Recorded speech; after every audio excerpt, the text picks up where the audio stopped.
And I'm shopping, of course, for crafts because I love it. This is one of the greatest inventions I think that has ever been created. Yeah. We have a 13 by 13 size that comes with 2 acetate, and we'll talk about grids. And then we have the 7 by 7. If you want the 13 by 13, I know it's even hard to see. You'll get it in a minute. Like this thing that I am waving around. I'm literally selling air.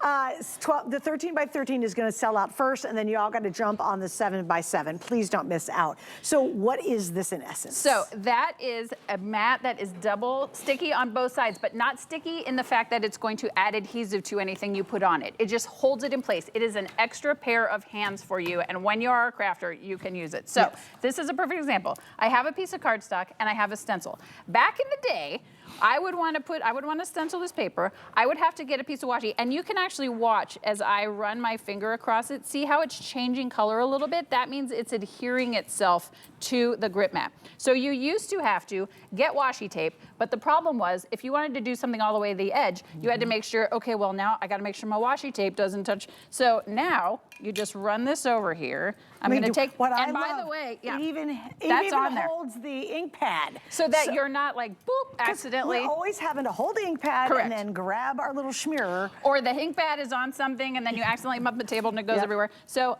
you can just see, I'm not even holding on to it, and it's holding it in place. It's holding the ink pad in place, it's holding my stencil in place, it's holding all of the things in place.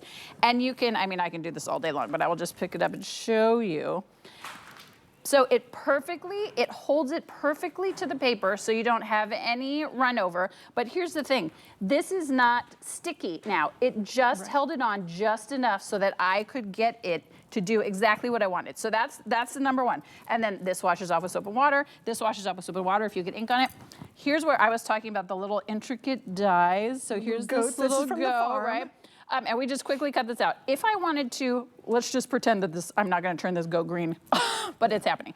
So if I wanted to ink this before, I would have had to get a pair of tweezers and hold it right here, or I would have had to hold the little tail with my fingers, and then I would have had to go like this and be like, okay, let me see if I can get the little tiny bit of the, not anymore. I can set it down right here, and I can go hog wild, not to do a pun, but pretend that this is gray ink. We just put this together, demo together last minute.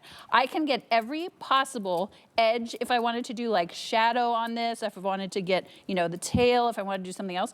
Because I'm not having to rotate and stop and rotate and stop and rotate and stop, I can get all the coverage I want. Think of the detail you can get if you can use different inks or you can hand draw without having to constantly be trying to figure out how to hold on to something.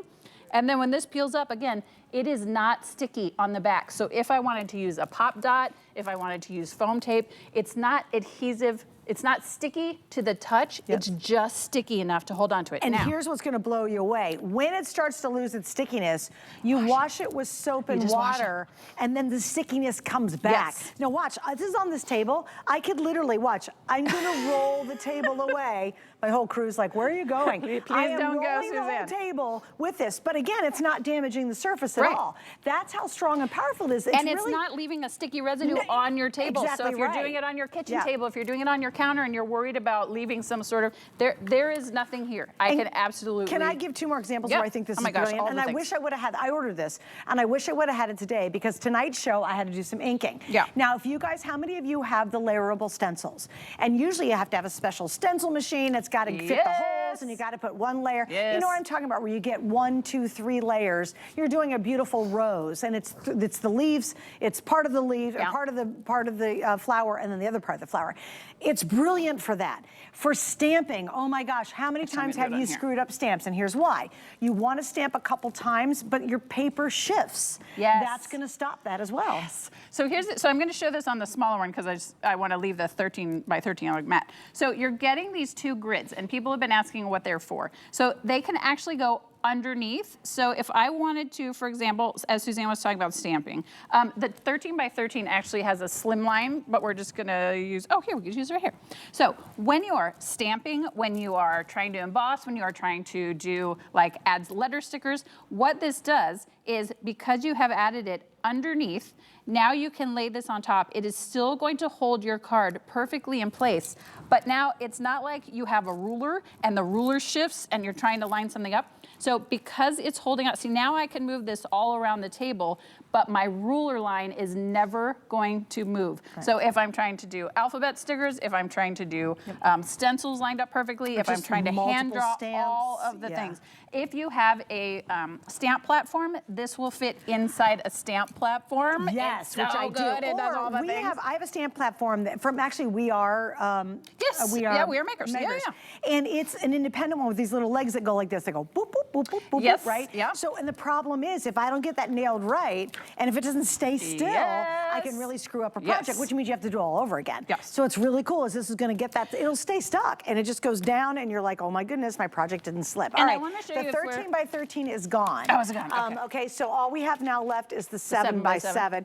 Hey, get a couple of these for sure. And the 7 by 7, I'll be honest with you, the projects I was working on today for tonight's show would have worked beautifully on the 7 by 7. Oh my gosh, yes. Like most of the stuff we do, we don't work in this big of a format. Right, and I know we're at 13 by 30, but I just want to explain how it comes to you. So you get 2 sheets of acetate, one that goes on the top and one that goes on the bottom, and that's all you do. When you wash it and you let it dry, you just put this on the top, you put the other one on the bottom, store it away. Because I know some people are like, well, how do you do this? It's this, and it's so easy.